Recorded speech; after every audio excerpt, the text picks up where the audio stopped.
অবশেষে ভ্যাবলা রাজার মেয়ে রানিয়ার কিন্তু জন্মদিনের অনুষ্ঠান স্টার্ট হয়ে গেল। তোমরা জাস্ট দেখে নাও। আর এই জন্মদিনের অনুষ্ঠানে কিন্তু আখি আর রিয়া হাজির। তো আখি কিন্তু দেখো কত সুন্দর একটা লুক নিয়ে রানিয়ার জন্মদিনে হাজির হয়েছে।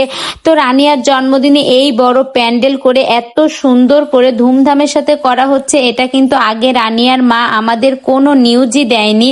তো খুবই ভালো লাগছে রানিয়ার এই রকম সুন্দর জন্মদিনের আয়োজন দেখে।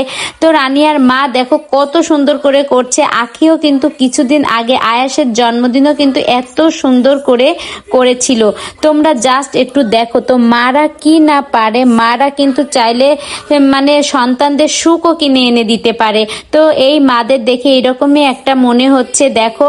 আর এই জন্মদিনে কিন্তু রাজা আসলো, রাজার কিন্তু আসা অবশ্যই উচিত ছিল। রাজার প্রথম মেয়ে কিন্তু রানিয়া, আর তার জন্মদিন, রাজার তো অবশ্যই আসা উচিত ছিল। রাজা কেন আসলো না এটা কিন্তু তোমরা কমেন্ট করে জানাবা। দেখো রানিয়ার জন্মদিনে কত সুন্দর হচ্ছে, জাস্ট আমি তো ভাবতেই পারিনি যে এত সুন্দর করে রানিয়ার জন্মদিন করা হবে।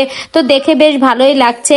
আর ছোট্ট মেয়েটা এই সুন্দর অনুষ্ঠান দেখে অনেক খুশি হবে। তো জন্মদিনে বলবো ও যেন অনেক ভালো থাকে, অনেক